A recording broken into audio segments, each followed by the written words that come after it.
everyone, welcome to Real Auto Reviews. My name is Shiraz, and as you can see, I've got the Okinawa OKHI-90 review for you today, and I'll make it quick. Let's begin with the design, presence and build quality first. So from the front, it looks ordinary. In profile,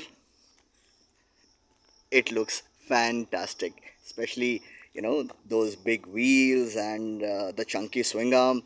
It looks fantastic. I mean, it's a maxi scooter, in fact the first electric maxi scooter in India.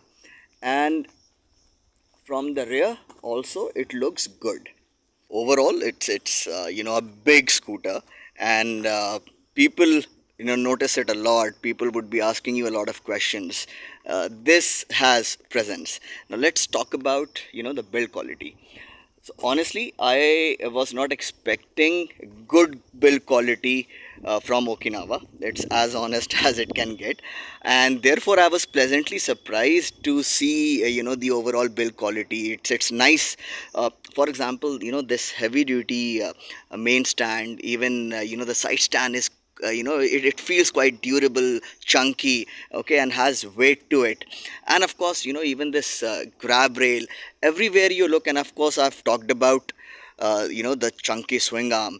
So all the metal parts, they are excellent in quality. Now let's talk about the plastics. Again, overall the plastic quality is quite decent. Now for example, let me show this to you. Now this panel, okay, in isolation it might feel flimsy, but let me tell you, the thickness and overall quality is actually better than what Yamaha provides here on this panel. No, not in, there is no panel here. So the Yamaha Aerox has its fuel lid over here. So the cover, it's quite flimsy, and I did show it to you in the Yamaha Aerox video. You can check the link above and check it out. That said, the overall build quality, the overall plastic quality of the Yamaha Aerox is definitely way ahead. Now don't get me wrong, this is not bad either. Okay, now for example, if I give the Yamaha Aerox on overall build quality, except for that flimsy piece of plastic that covers the fuel lid, I would give it a 10 on 10. This one I would give it a solid 8. So you can get a clear picture as to what kind of build quality this scooter has. Now I must also mention that of course you're seeing that there are no rear view mirrors. Why? Now the yoke where the mirrors go, okay, and basically this hole in the fairing, they are not aligned properly. Now before giving this the final OK stamp, Okinawa should have aligned them properly. Now it could be a small matter of opening up this panel and shifting the yoke a few up, or this panel can be pushed down a few and then the yoke and the holes would align, and then you will be able to fix the mirrors. But this should have been taken care of Okinawa before sending the vehicle to me.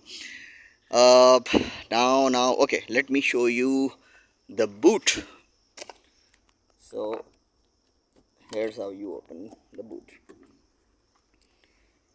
So this is how the boot looks.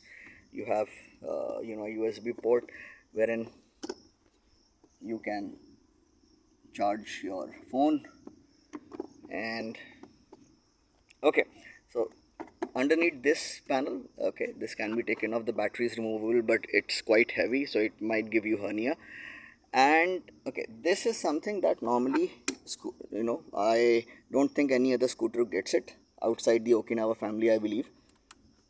So if you plan to not use the scooter for a couple of days, just switch it off from here, okay, so that basically the battery would hold its charge better as compared to if you leave it on.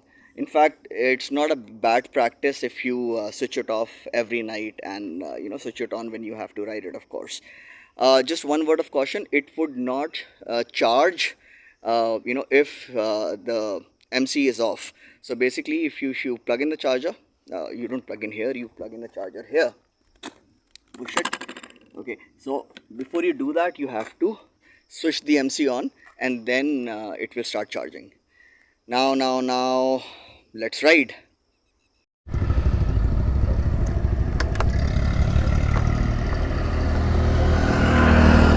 All right, so now let's talk about the performance. So it has two modes, sport and eco. Ideally they should have been called eco and normal, because that's what they are. I mean, if you had three modes, they would have, they should have been called eco, normal and sport. Anyway, so eco is good for a top speed of 49 kilometers per hour, and sport is where you get its maximum top speed. I'll come to that in a second. So even in eco, the pickup is not bad, the acceleration is not bad. So if you want to ride around in your colony, or for your grocery runs, in your locality, around your locality, eco is good enough. Sport is something you would need for example, going to office when you are on the main road, wherein riding at 49 kilometers per hour could be risky on on the main road or on a highway. So that is where you would need sport. Now Okinawa is claiming a top speed of 80 to 90 kilometers per hour. That's what they say, that you would get a top speed of 80 to 90 kilometers per hour, and that's exactly what this does. I was able to take it up to 87 kilometers per hour, and the best part is this scooter's speedometer is almost 100% accurate. I mean, that I've tested all kinds of super bikes, many premium cars like 50, 60, 70 lakh rupee cars. I have not seen a speedometer as accurate as this one. So yes, a big thumbs up to Okinawa for that. Ride quality, it's stiff, it's decidedly stiff. Now I must tell you that even my favorite petrol scooter, the Yamaha Aerox, it does not come standard. Of course, they have an option, but then the stock scooter does not come with preload adjustable rear shock absorbers. This one does. There are 5 steps for preload. I am riding it at its lowest preload setting. In layman terms, we call it the softest setting, and my weight is 56 kilograms as of now. Yes, I'm featherweight right now. And the ride quality on bad roads, of course, on such roads, you would not feel a thing. The ride quality is fantastic. But we talk about ride quality on bad roads. Okay, this is decidedly stiff at the cost of repetition. However, I reckon that heavier riders might find the ride quality to be a tad better. Now on the flip side, this stiff suspension, it makes the handling beautiful. I mean, despite the long wheelbase. So we have a roundabout approaching. Let me see if I can show it to you. All right, so the ride quality is stiff, but then the handling is great, and of course the straight line stability is phenomenal. So even if you're riding at full chat 80-85 kilometers per hour, there is a car that overtakes you at 100, this would not tremble. So yes, the straight line stability is good, the tire grip is fantastic, the braking is fantastic. Let me show it to you.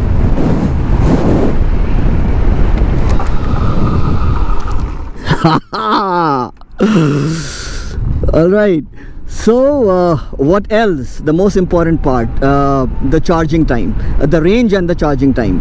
See, let's talk about the range first. Company is claiming a range of 160 kilometers per 160 kilometers, not per hour, 160 kilometers.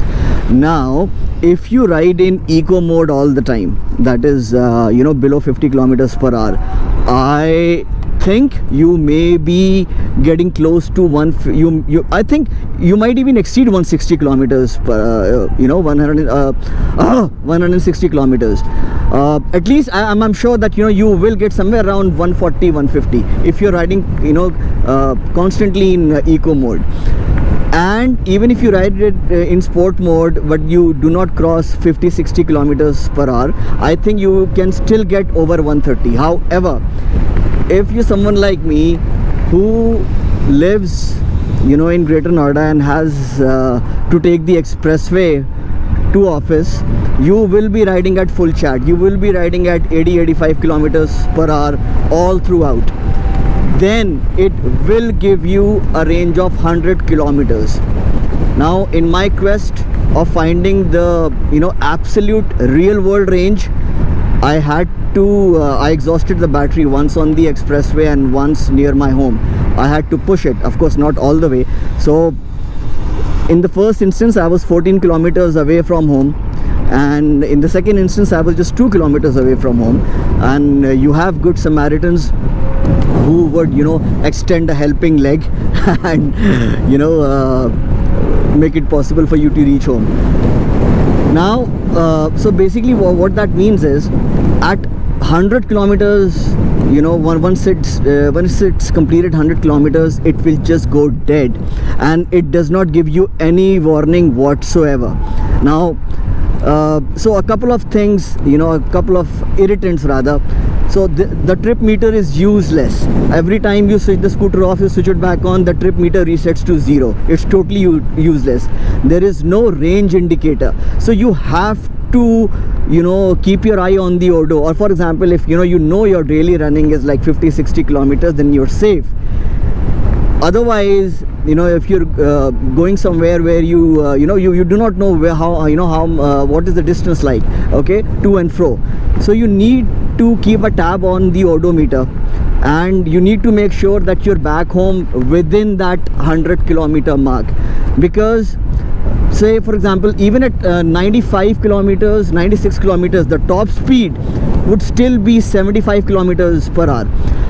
So you'll feel that fine, it will continue to run. But then the moment it touches 97-98 kilometers, immediately it keeps it just keeps getting wait. Yeah, so at 97-98 kilometers range, it immediately just slows down rapidly, and in the next 1 or 2 kilometers the battery is dead. It's absolutely dead. So ideally the last bar should start blinking at least 20 kilometers in advance, to let you know that the battery is about to go dead, the battery is about to die. That does not happen. So Okinawa should do something about it. But then now that 100 kilometers is the max range that you will get if you are riding at full chat all the time, and that's during daytime. Say for example, if you during the night, if you're using headlights, of course you will use headlights, that range will drop down to 90 kilometers. Yeah, so it's not 50, 60, 70. There is a difference of just 10 kilometers. So during the day, riding full throttle, you will get a range of 100 kilometers. At night, 90 is the safe mark, but you need to be home or near office, and you have to have the charger in the boot. Now what? The charging time. Okinawa claims that it charges from 0 to 100 in just 1 hour. That's absolutely a false claim. That's an absolutely false claim. It takes more than 3 hours to even get near 80%. So from 0 to 100% it takes exactly 5.5 hours. Now how much electricity does it consume? So it takes 1 unit of electricity per hour. So if it takes 5.5 hours, which it does, So 5.5 units of electricity. Let's round it off to 6 units. So now just to make the math simple for you, it would do 100 kilometers. For every 100 kilometers you would need 6 units of electricity. So now you can do the math. You can check your electricity bill and see what are the charges per unit of electricity in your area and do the math. So what's the verdict? See, overall it's quite a likable scooter, and the negatives are not decision altering negatives. So it does not have a distance to empty or a useful trip meter, but that this is the range, and you have to be within a radius of 50 kilometers from your house. So at 1.32 lakh rupees on road Delhi with roadside assistance, as far as only the electric scooters are concerned, I think this is the most approachable. I think the Ola, Ather, and all the others. In fact, I don't know about all the others, but I know about the Ola and the Ather.